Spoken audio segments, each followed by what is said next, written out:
air mobile operation with just a few aircrafts would have been not a very good option. Because we didn't have the simple capability to airlift that amount of troops into the rear or into an objective. Actually, in terms of assets, we didn't have it. We never used our, regarding special forces as infantry. If the operations were sensitive, if it involved a heavy civilian factor, yes, we used it.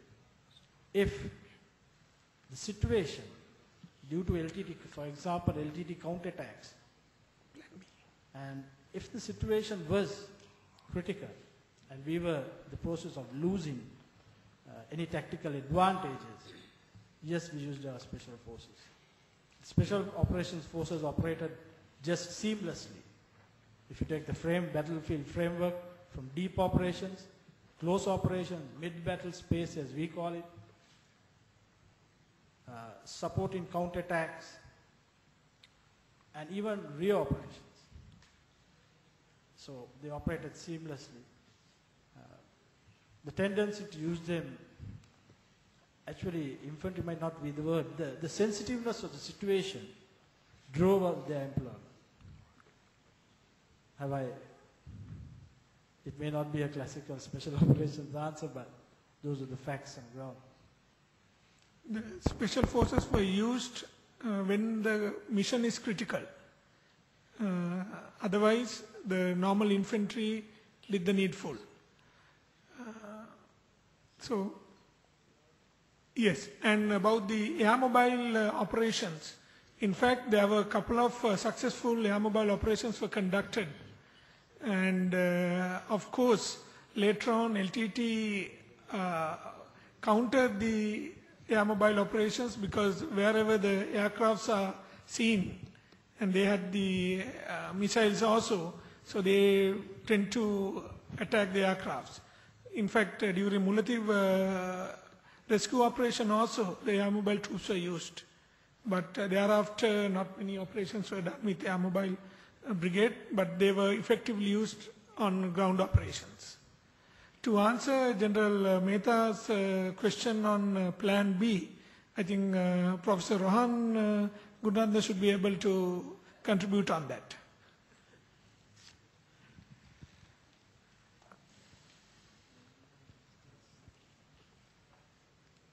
General, you asked a very interesting question, whether Prabhakaran had a plan B.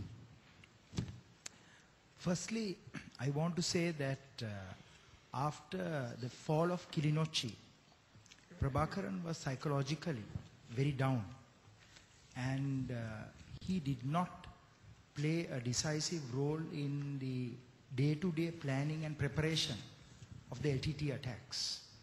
It was mostly conducted by those LTT leaders who were around him. And Prabhakaran's main effort, LTT's main effort after Kilinochchi was largely to create, artificially engineer a humanitarian crisis, because he knew that the European countries, the Western countries, could be pressurized, could be persuaded by creating an humanitarian crisis. And that is the very reason he did that mass hostage taking. And in fact, the civilians themselves, they tried several times to escape from the fortifications that was built by the LTT. And of course, the LTT used very special groups, special teams to ensure that the civilians did not escape, although eventually a very large number of civilians managed to defy the LTT and go into army-controlled areas.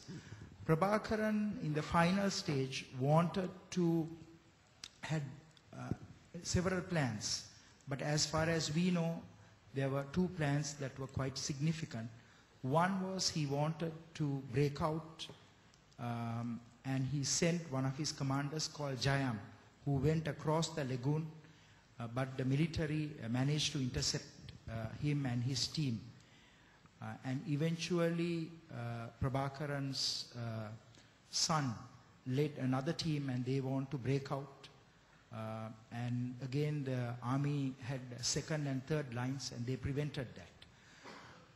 Prabhakaran also communicated with KP, a man who was head of the LTT International Network, who was operating overseas. And KP was planning to bring a ship called Krishanta. The deputy head of the LTT Air Wing, Achudan, he was negotiating the purchase of a helicopter to be put on the ship called Krishanta for Prabhakaran to fly out of the no-fire zone.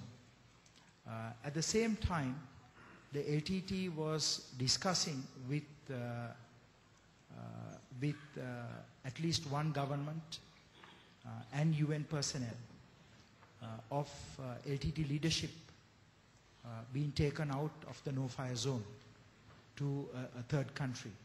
I think that there was a recent interview that was given by KP where he very clearly explained what was happening. But in the final phase, it was very difficult for the LTT to once again deceive the Sri Lankan military, because the Sri Lankan military clearly said that the military would like anyone who is coming out of the no-fire zone to basically not to come with any weapons, that they should totally disarm, because the military knew from the past experience of dealing with the LTT that the LTT will want a pause in order to regroup, rearm, and fight and start the fight again. Thank you. Can I just press you on this? May I just, with the permission of the chair? 1 minute.